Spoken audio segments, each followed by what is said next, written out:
postseason.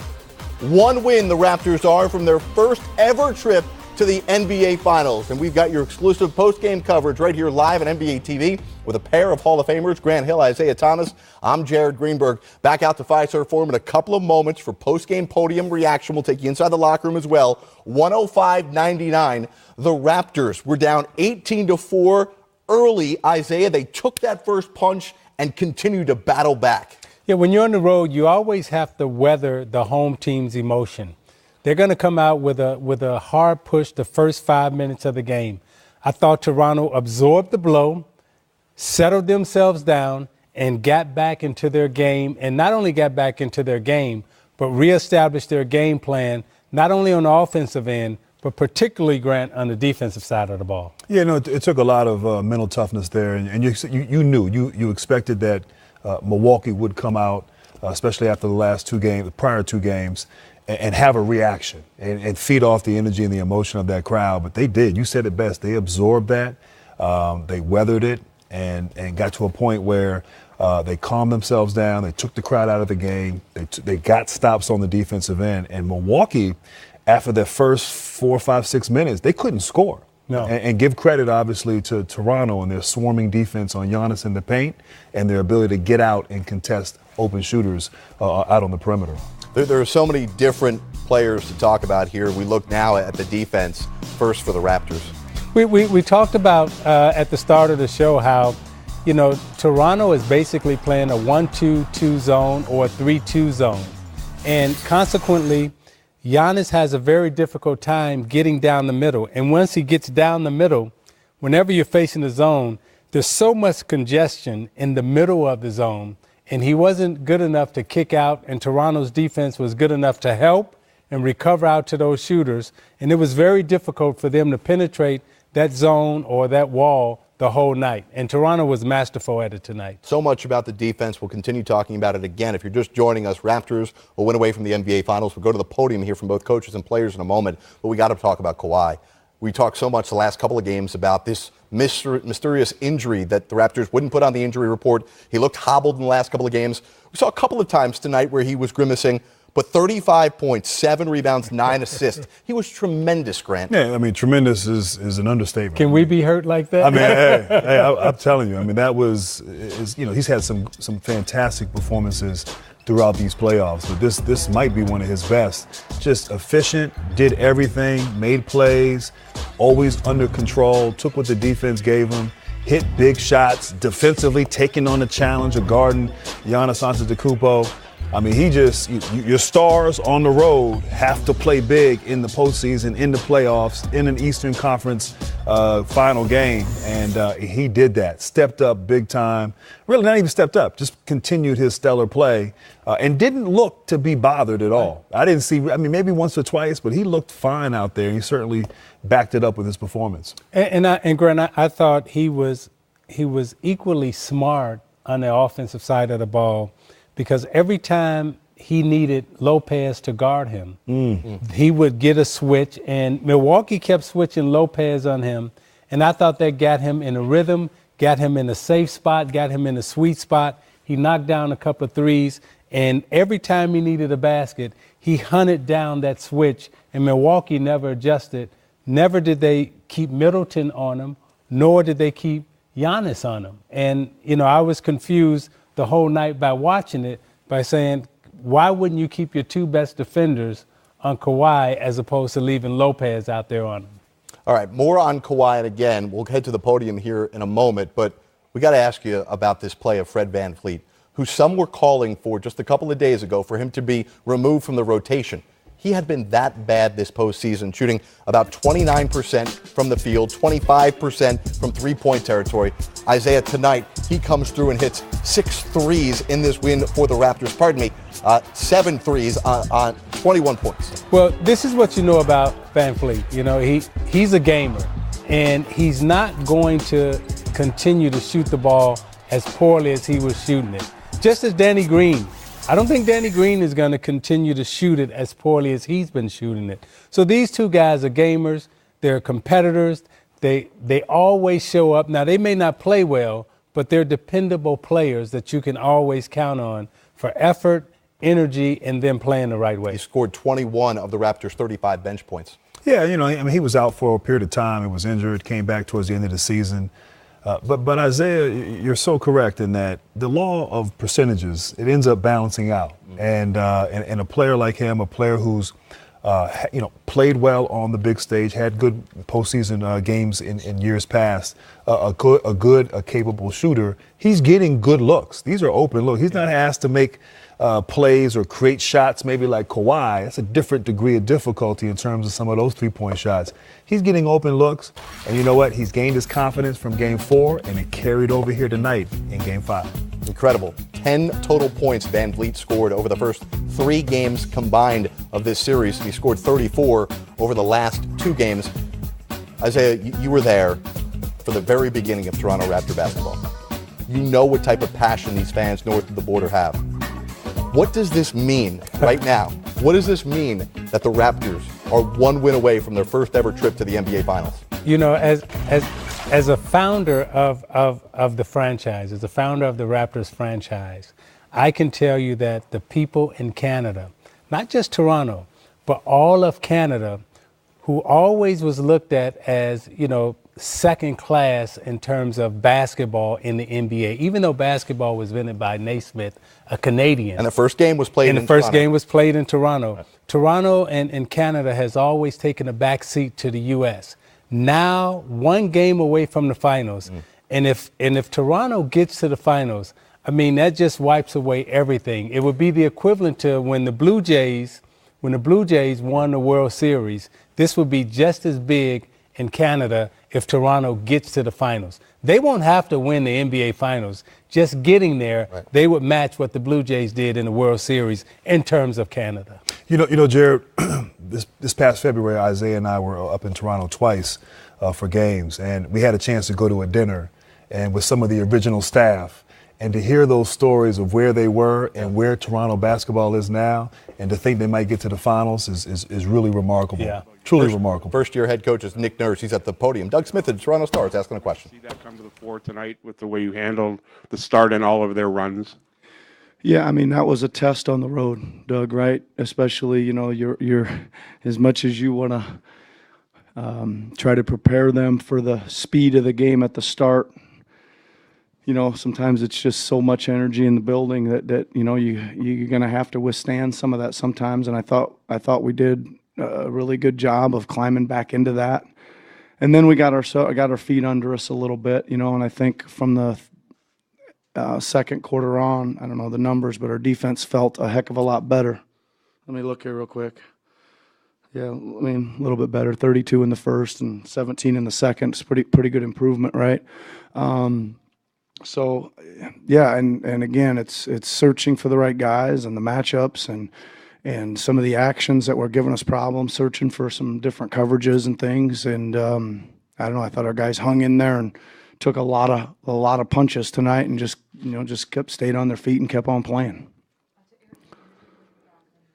Eric Corrine, The Athletic. They're obviously didn't start shooting the ball the way you wanted, and there was a stretch there in the second quarter where that continued, but you guys seemed to grind out stop after stop after stop. What does that say about sort of your team's focus and composure? Yeah, I mean, again, for the most part, one of the themes at halftime was we're really creating great shots, right?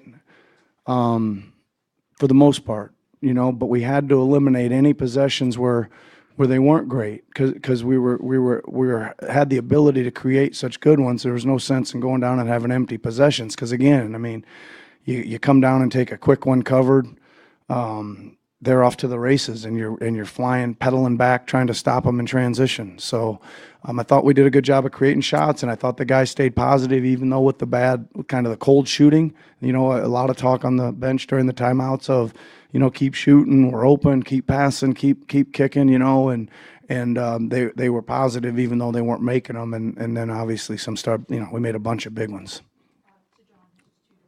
Coach John Schumann, NBA.com. Kawhi's 9 assists were a career high. I think that speaks to what he was doing tonight, but also maybe his career as a playmaker and sort of, his development as a playmaker. What did you see tonight, and just sort of his development as a playmaker over the course of the season and how that has come about. Well, I mean, first of all, again, almost, most of the time he makes the decision when he's got multiple guys on him. He makes the right decision. It's hit the open man, right? And that's, we keep stressing that in this series and in the last series too. When you've drawn two, you've done your job. You got to find the guy who's open. Our spacing and relocation and cutting have to be good when there's two on the ball. But we finally made some for him tonight, right? He's kicking them out to guys that were making some in the second half. So, the other night I couldn't believe he only had one assist because it seemed like he was passing the whole game. All right, so we stepped in and made some for him tonight, and when you make them, they usually, that helps your assist numbers. Nick, Scott Stinson, National Post. Fred was 7 for 9 from 3 and a plus 28. What have you said to him over the stretch in the playoffs when he hasn't been shooting as well? And did you just, feel like this was always a possibility that it's going to happen? I mean, it's you and I've talked a lot about. Hopefully, we regress to the mean a little bit, right? He was kind of due for one of these nights because we know he's a good shooter. I haven't said much to him, Scott. I think again, he went 1 for 12 the other night in that double overtime game. And I didn't even know it because I thought he played so great. He was in a must play good situation, because Kyle fouled out and we went to double overtime. He played at least 16 straight minutes and he ran the team and played defense and he oozes confidence. He oozes the confidence that spreads to the other guys. And again, he just stepped into the shots that were there tonight and he was probably due to get hot in these playoffs. It's been probably a long time coming. Great game by him, though. Great game. Reed Forgrave with CBS Sports. You said that shoot around this morning that Kawhi was looking better, looking more spry. When you consider the circumstances, is this series the very best you've ever seen from Kawhi? Well, for me it is, but again, when it's really different when you have a guy, right? When you're with him every day and you're witnessing it all. I certainly remember, he's been unbelievable in the playoffs with the Spurs as well, but you're not as close to it. Heck, you might not even have seen all the games or whatever, but again, I can only state that he's been really good, and it seems like he's I don't know. It doesn't look like he gets stronger as the fourth wears on. He wants the ball and he wants to make the plays, and he seems to be making the right play for the most part. And you're almost shocked when he pulls up at 15 feet and it doesn't go in. He vaults up there and he has a good release on it. You think, well, there's two more, and it doesn't go in. You're like, oh man, what happened? But he's playing, and again, he's playing at both ends. He's rebounded. And again, it really gives the rest of the guys a lot of confidence when you got a guy playing like that. Hey, Nick, do you all that Fred's had going on this week for him? Do you know how much he slept in the last 4 days? I do not. I don't. I don't check in with him or curfew or anything like that, Mike. But obviously he's got a lot going on, and I talked about it a little bit in the pregame. Even though Fred's a younger guy, you got to trust these guys that they're doing everything they can with their bodies and their nutrition and their rest and all that stuff to get themselves ready to play. And somehow, obviously, he has been, or he plays better on less sleep. I don't know. Whatever he's doing, he did the last couple of days, he needs to keep doing. Jeff Zogett, USA Today. Nick, that's 3 in a row now for you in this series. I don't want to presume you think you have everything figured out, but what are the common threads that exist in these 3 games that maybe weren't there in the first 2? Well, I've mentioned a lot of them, and I don't think anything changes. Listen, this is a great team we're playing, right? They are really good and deep and athletic and long and all kinds of stuff. This was a super hard win, right, tonight, super hard, and we have to play with a tremendous amount of effort. Again, I think our keys are this: we got to play good offense, not turn it over and score the basketball. Because if you don't, they're getting what they want, which is downhill basketball in a hurry. If we can score it, if we can take care of it, and we can get our defense set up, for the most part, we get down and guard them and make the shots a lot tougher. We have to rebound the basketball. They're a great rebounding team. And then, again, I think we just got to keep. I don't know. I've already said it. We got to play every possession, like fight through every possession at both ends, and just keep on playing for 48. Nick, Mark Schwartz, ESPN. I got two for you. First of all, Kawhi has held Giannis to 36% shooting in this series. When he scores that many points, sometimes those things go overlooked. How important was his presence at both ends tonight? Yeah. And secondly, how much did that load management that you instituted all year, how much is that bearing fruit right here tonight?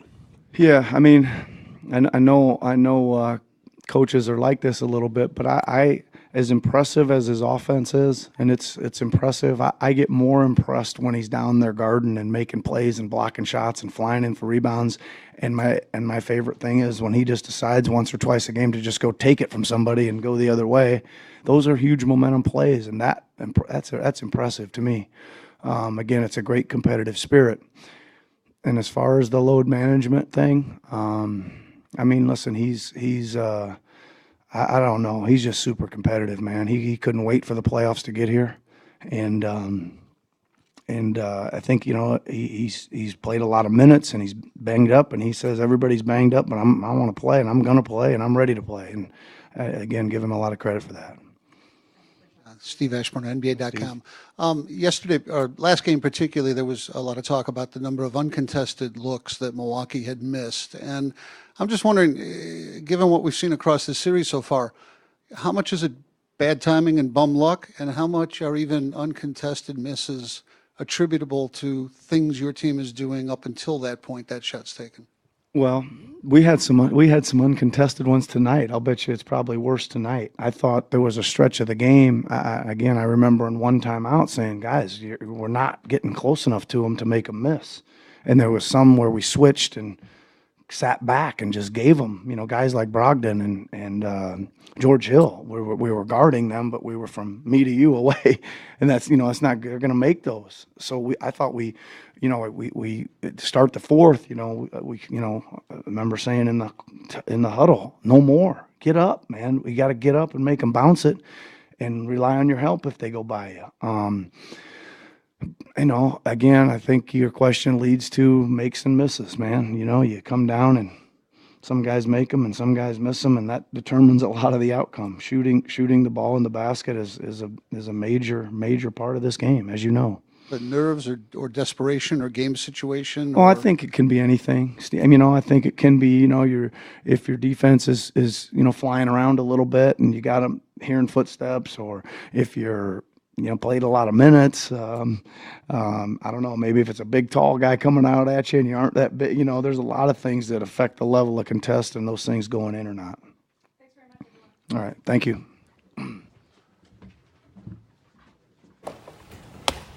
All right, that is Nick Nurse, and obviously a lot of the questions about Kawhi Leonard, about Fred VanVleet. Couple of moments, we'll take you back out to the podium to hear from Mike Budenholzer, but clearly, you want to finish your thought, by the way, on what you were saying about Toronto and how big this would be if they could reach the NBA Finals? Yeah, no, I got a perspective that I wasn't aware of until I went to dinner with ISIAH and about 6 or 7 former members of the staff who were there at the beginning. And just hearing the stories about how they collectively launched Toronto Raptors basketball, but really how you had a market, you had a country that knew nothing about basketball. Right. And the stories about selling tickets, about the in-game operations, it's baffling. And to think that, they were able to actually put a team out there and now be in a position one game away from getting to the finals many years later is pretty amazing. Mike Budenholzer squad one game away from elimination. Here is that coach of the Bucks.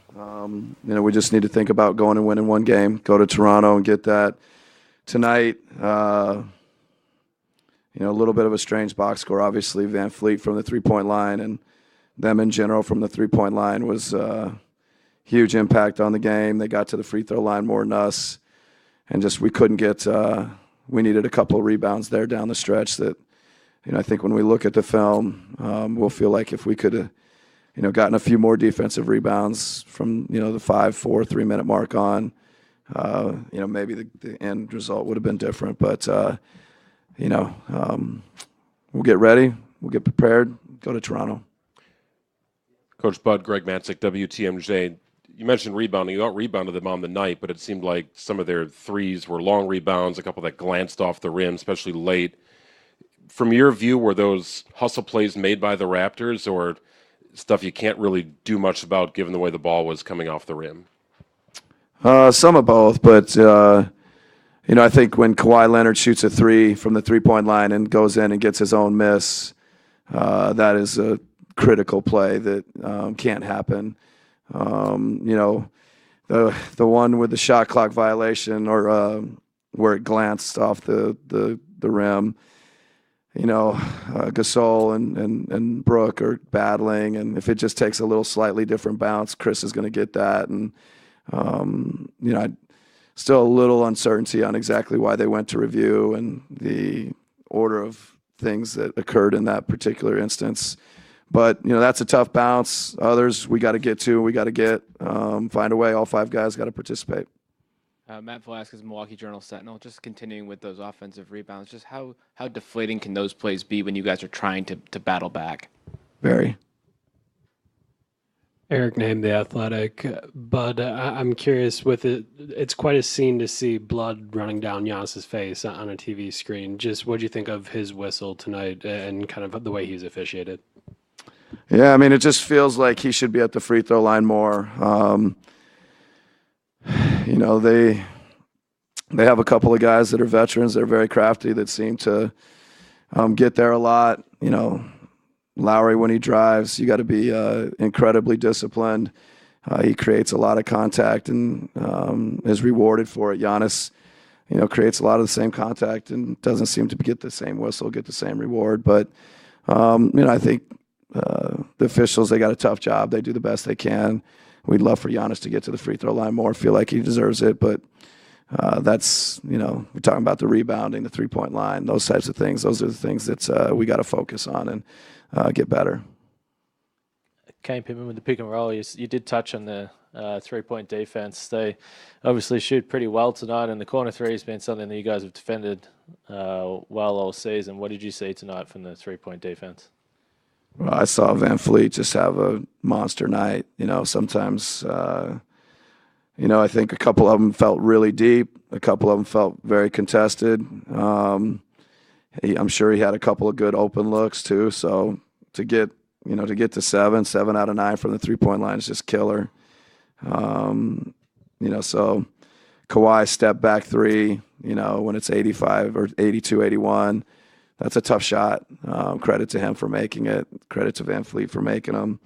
Whoever else they sprinkled in, a couple others that made them. But Van Fleet really stands out at the three-point line, and then Kawhi making 5 is, if we can make. Usually he's just making them off the dribble. So just got to be better. Bud, Mark Schwartz, ESPN. This was Kawhi's all-time high with 9 assists, all of those on three-pointers. What did you see his most dramatic impact in the game tonight, both on the offensive end and again on the defensive end, messing with Giannis's ability to dominate the game?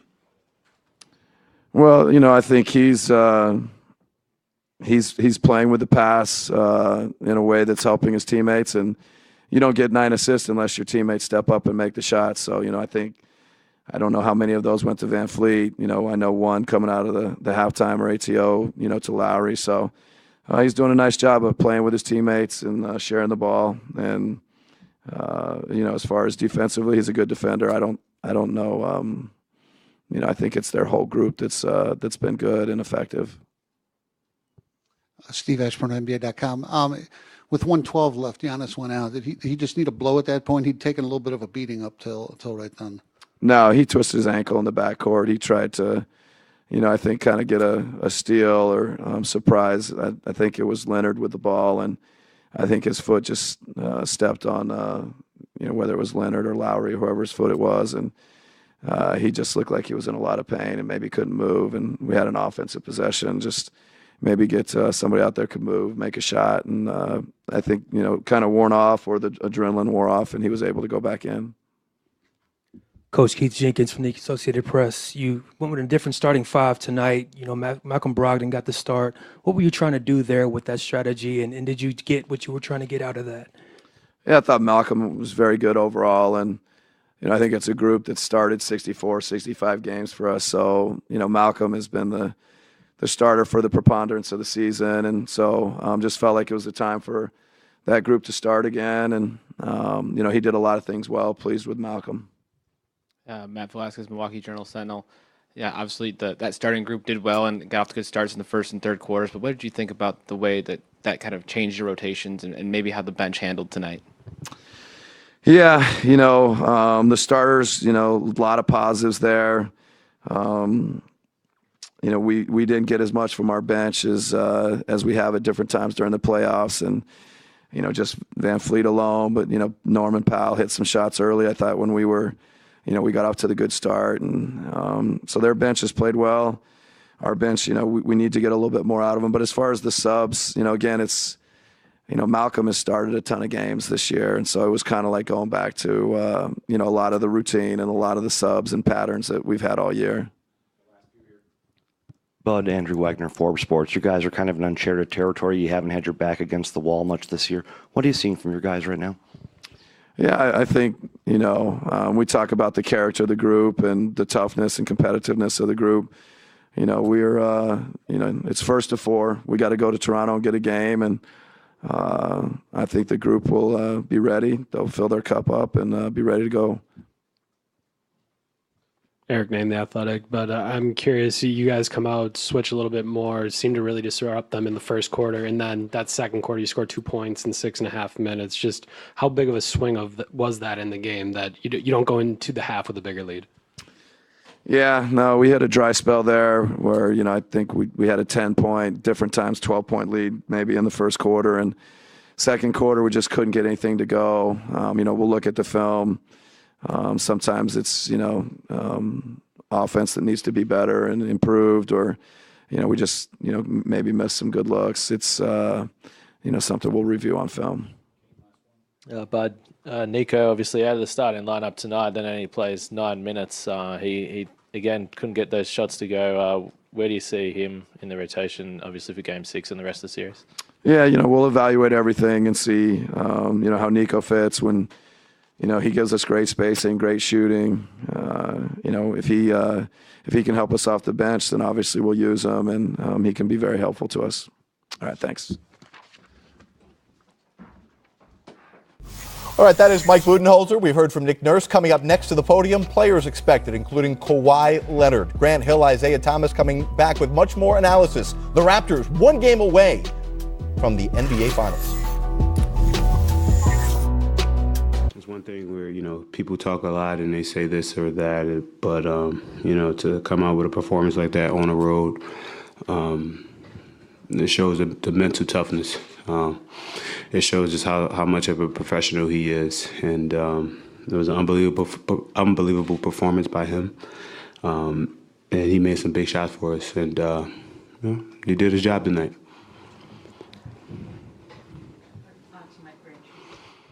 Michael Grange from Sportsnet. How would you describe kind of the balance you guys got from offensively, particularly in the first 3 quarters, and then just your ability to defend against Giannis and the Bucks in the half court, like those 2 elements of that win? Say that again? What was the first part? The first part was just the kind of balance you guys found offensively, particularly in the first 3 quarters, and then defensively, your ability to kind of defend the Bucks in the half court and keep the game in the half court. I think we just, it's offensively, it's just taking the right shots. It's taking the shots that are there, that are available. And we're still passing up some looks, I think.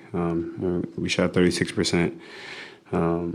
We got some good looks. We were aggressive. Got to the free throw line, and that's a key to us, our success tonight. With Giannis, is just trying to keep bodies in front of him. You can't stop him. I mean, he's unbelievable. He's most likely the MVP of the league, all NBA, all defense. He's unbelievable. But as a basketball team, you have to throw bodies at him and try to just keep multiple hands, forearms, 6 eyes, just try to keep individuals in front of him. Josh Lewenberg, TSN. Kyle, you guys fell behind early. What wasn't going right early, and what changed midway through the first quarter? We weren't aggressive, I think. I think we turned the ball over a little bit. I think they made some shots, and they were getting out in transition. Bledsoe really was pushing the tempo tonight and looking for himself, and he got going a little bit. But, one thing about it is we've been saying it the whole time is kind of just no highs, no lows, just stay in the course. And that's what we did tonight, just stay the course. Kyle, Dan Wicke with the Los Angeles Times. Kind of along those lines, you guys had a lot of changes happen before this season. Here you guys are now sitting here 1 win away from the NBA Finals. What does that feel like to you? Is it feel no different than Game 2, Game 3? I mean, we just got to go out there and protect home court. That's what the goal is. Watch the film tomorrow, continue to get better, learn. Nothing's going to be given to us. We got to go out there and play extremely hard. That's what that feels like. Kyle, Mark Schwartz, ESPN. Early on, it looked like Kawhi was trying to get other people involved. He wound up with 9 assists, which is more than he's ever had in any game in his career. But at the end, he was a bulldozer. Mm-hmm. He was taking it over. Can you talk about the evolution of the game from Kawhi's perspective? I think it's just they're throwing bodies at him early. They're sending 2 or 3 bodies at him and kind of tilting the floor and making sure guys are loaded on him. And he's making the right passes, and we made some shots for him tonight. And then third quarter, he just he's been doing it all playoffs. He went into ISO and get to your spot, and it was pretty impressive. The game he played tonight, 35, 9, and 7. It was a pretty good game. It was a pretty good game on the big stage on the road. Superstar. Reed Forgrave, CBS Sports. Every time Giannis has the ball and he's driving, it's like you guys collapse 3 dudes on him, and yet they weren't getting an enormous amount of open threes. What is it about your defense that is, despite putting so many bodies on Giannis, still been able to limit the open shots? Communication. Trying to get out, understanding rotations, understanding where the next pass is, and just playing hard. Sometimes it just takes, an extra effort to get out there. It takes, an extra 3 steps or an extra jump or this or that to just play hard. And I think that's the message that we've been, preaching, the last couple of games, is just play hard and just keep going and play extremely hard. It's not going to be perfect. It's never going to be perfect. But if it's not perfect, you pick up your teammate, drive for a loose ball, contest a shot, box out, and just play hard. So last 2 questions. One's getting up at the back there. Kyle, Chuck Freeman from The Fan. You guys are down 0-2 in this series. To win 3 in a row like this in 5 days, that just doesn't happen every day. What was the turnaround? Can you explain what went into that? Because last Friday, you left this place and you're down 0-2, and things look bleak for you guys. Just stay in the course. We never put our heads down. We never thought it was going to be we never thought it would be easy. We still don't think it's going to be easy. They protected their home court, and we went home and protected our home court, and then came back here and got a win tonight. And we understood, listen, this is the Eastern Conference Finals. It's never going to be easy. It's going to be tough. And you got, a team down there that's really, really talented, really, really good.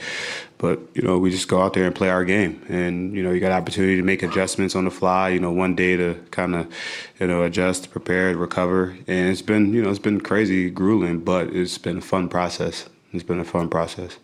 And the last question from Mike Grange. Kyle, Michael Grange from Sportsnet. You're a connoisseur of refereeing. Mm-hmm. Of course. What was going through your mind? You had 2 replay reviews in the final, 40 seconds. Both went your way, but maybe walk me through that a little bit. What's it like to be on the floor when things are so pivotal? Matt Devlin and Jack Armstrong, they always look out. So they tell us before, what's going on. And so the one possession, Matt was off of Brogdon. He said it's our ball. So, yeah, that was my referee kind of soaring.